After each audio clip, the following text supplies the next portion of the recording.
Hello everyone, welcome back to Dhingra's Concepts on Math. I am Daisy Dhingra. So today I am going to start Maths of class 10th. So here chapter number 1, real numbers. So as you know, I have explained about the number system in my last videos and in which I also explained about the real numbers. So real numbers are those numbers which contain natural number, irrational, integers, whole number, natural numbers. So real number वो number है जो अपने अंदर ये सारे numbers को contain करता है except imagery numbers, means complex numbers को छोड़कर जो अपने अंदर सारे नंबर्स को कंटेन करता है वो है real numbers, real number system. So अगर मैं बात करूं यहाँ पे चैप्टर 1 क्लास 10th की, सो उसमें हमारा फर्स्ट चैप्टर है रियल नंबर्स के ऊपर बेस्ड. अब रियल का मतलब क्या है? रियल का मतलब यहाँ पे ये है कि जो भी चीज अर्थ पर एग्जिस्ट है वो रियल है. सो अगर मैं रियल नंबर्स की बात करना चाह रही हूँ तो नंबर्स, बिल्कुल नंबर्स का हम अपने डेली लाइफ में यूज करते हैं. सो वो भी अर्थ पर एग्जिस्ट हैं. कैसे? अगर मैं किसी सेलिंग की बात करूं, परचेजिंग की बात करूं, किसी काउंटिंग की बात करूं तो बिल्कुल हम नंबर्स का यूज करते हैं. किसी डिस्टेंस को मेजर करने के लिए, स्पीड को मेजर करने के लिए, टाइम को मेजर करने के लिए हम नंबर्स का यूज करते हैं. तो वो भी हमारे अर्थ पर एग्जिस्ट हैं जिनकी हम डेली लाइफ में, एवरीडे लाइफ में हम यूज करते हैं. सो तो वो कौन से नंबर्स हुए? रियल्स नंबर्स. सो यहाँ पे क्लास 10 का चैप्टर नंबर 1 रियल नंबर्स. सो इसमें सबसे पहला टॉपिक है हमारा बेस्ड यूक्लाइड डिवीजन लेमा. अब यूक्लाइड एक मैथमेटिशियन साइंटिस्ट था जिसने एक रीस्टेटमेंट दी थी लॉन्ग डिवीजन मेथड के ऊपर. सो उसने बताया था कि हम बाय यूक्लाइड डिवीजन एल्गोरिथम कैसे हम एचसीएफ फाइंड कर सकते हैं. अभी तक आपने जूनियर क्लासेस में रीड किया होगा कि अगर हमें एचसीएफ फाइंड करना है किसी भी दो नंबर्स का, means highest common factor find करना है किसी भी दो नंबर्स का, तो हम लॉन्ग डिवीजन मेथड का यूज करते थे. एंड उसके बाद जो हमारा लास्ट में डिवाइजर बचता था उसे हम एज अ एचसीएफ बोल देते थे. बट यहाँ पे हमें क्लास 10th में यूक्लाइड डिवीजन एल्गोरिथम दिया है, उसकी हेल्प से हमें एचसीएफ फाइंड करना है और उसकी स्टेटमेंट की फॉर्म में उसे एक्सप्रेस करके हमें मेंशन करना है. क्योंकि एचसीएफ निकालने का तो वे एक लॉन्ग डिवीजन हो गया और एक यूक्लाइड डिवीजन हो गया. बट अगर उन्होंने स्पेशली मेंशन किया है आपके क्वेश्चन में कि बाय यूक्लाइड डिवीजन लेमा आप अप्लाई करो, तो आपको उसकी स्टेटमेंट ही यहाँ पे राइट करनी पड़ेगी. सो यहाँ पे एक्सरसाइज 1.1 का फर्स्ट क्वेश्चन है, use Euclid division algorithm to find HCF. So first part is 135 and 225. So हमें एचसीएफ निकालना है दो नंबर्स के बीच का, means highest common factor. And here one number 135 and other number 225 by using Euclid division statement. So Euclid division algorithm क्या होता है? Euclid division algorithm means dividend is equal to divisor multiply quotient plus remainder. So in the form of AB, so A is equal to B Q plus R, where R should be lies between 0 and B. जो R है वो हमारा 0 और B के बीच में लाई करना चाहिए.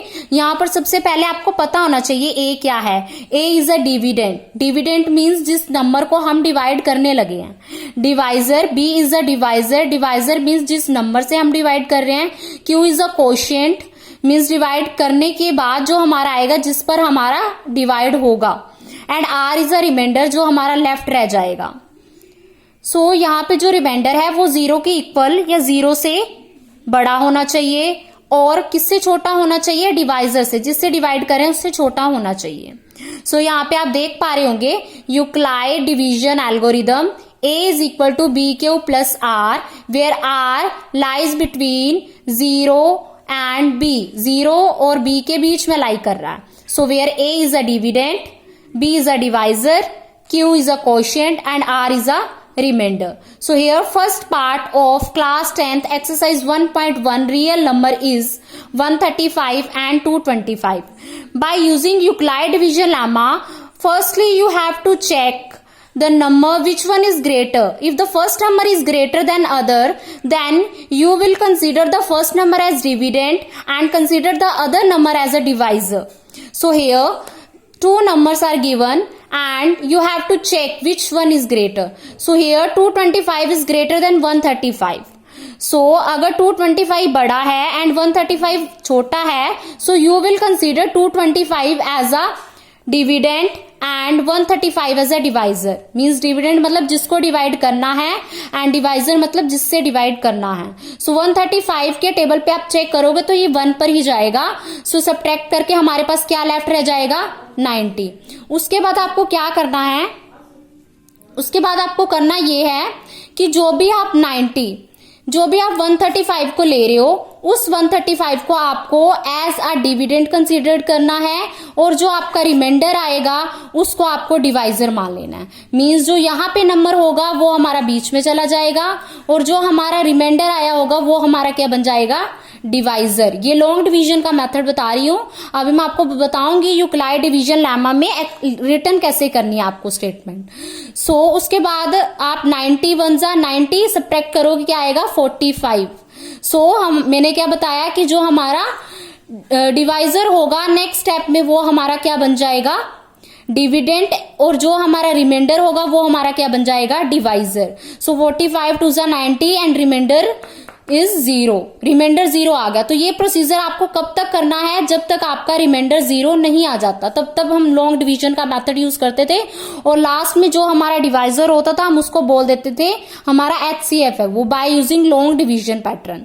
So but यहाँ पे bye using Euclid division algorithm हमें उनकी स्टेटमेंट को अप्लाई करना है और तब तक स्टेटमेंट को राइट करना है जब तक हमारा रिमाइंडर 0 नहीं आ जाता। सो ये आपका रफ वर्क है, ये आपको पता होना चाहिए कैसे सॉल्व करते हैं। सो हम छोटी क्लासेस में भी इसको करते हैं। सो सबसे पहले आपको चेक करना है कौन सा नंबर बड़ा है। 225 is greater than 135। So by Euclid division algorithm क्या होता है, Euclid division lemma, dividend is equal to divisor multiply quotient plus remainder.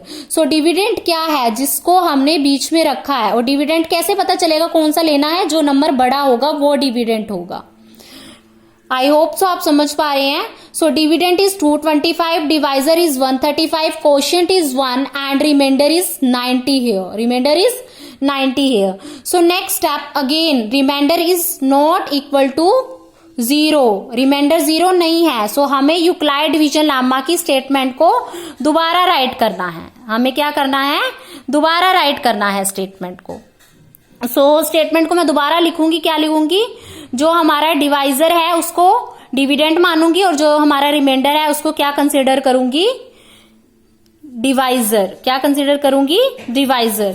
सो यहाँ पे 135 is equal to 90 multiply 1 plus 45 means divisor multiply quotient plus remainder. अभी भी reminder हमारा 0 नहीं आया। सो थर्ड स्टेप में जो हमारा रिमाइंडर है वो हमारा डिवाइजर और जो हमारा डिवाइजर है वो हमारा dividend. So dividend is equal to divisor multiply quotient plus remainder. Remainder क्या था, 0।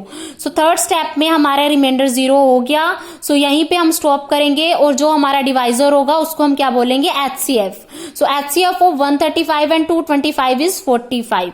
सो यहाँ पे मेन थिंग ये थी कि आपको ये चीज पता होनी चाहिए, dividend is equal to divisor multiply quotient plus remainder. Dividend क्या है, जो बीच में होता है, डिवाइजर जिससे डिवाइड करे, कोशेंट जो हमारा जिस टेबल पर गया है वो, एंड रिमाइंडर हमारा जो हमारा लेफ्ट रह गया है सब्ट्रैक्ट करने के बाद। सो इसमें नेक्स्ट स्टेप कब तक चलाना है, जब तक रिमाइंडर 0 नहीं आ जाता तब तक हमें नेक्स्ट स्टेप फॉलो करते रहना नेक्स्ट स्टेप फॉलो तब तक। ये हमारा था first part by Euclid division algorithm. So ऐसे यहाँ पे हमारा एक सेकेंड पार्ट है जो किसके ऊपर बेस्ड है, सेकेंड पार्ट किसके ऊपर बेस्ड है, यूक्लाइड डिवीजन लेमा के ऊपर, बिल्कुल। सो यहाँ पे 8, 67 एंड 225, 255। सो बिल्कुल सेम प्रोसीजर फॉलो करना है आपको। आई होप सो आप ये वाला क्वेश्चन राइट कीजिए नोटबुक में और इसको सॉल्व करके मुझे कमेंट सेक्शन में कमेंट करके आंसर बताइए कि आपका क्या आंसर आ रहा है। सो आई होप सो इसका आंसर जैसे मेरा आया है आपका भी वैसे आएगा। 51 is HCF of 8, 6, 7 and 255। So thank you so much for watching my video. अगर आप मेरे साथ क्लास 10th का मैथ पढ़ना चाहते हैं तो प्लीज आप मेरे चैनल को सब्सक्राइब कीजिए, Dhingraj concepts on math. Please do like, share and subscribe if you like. Thank you so much.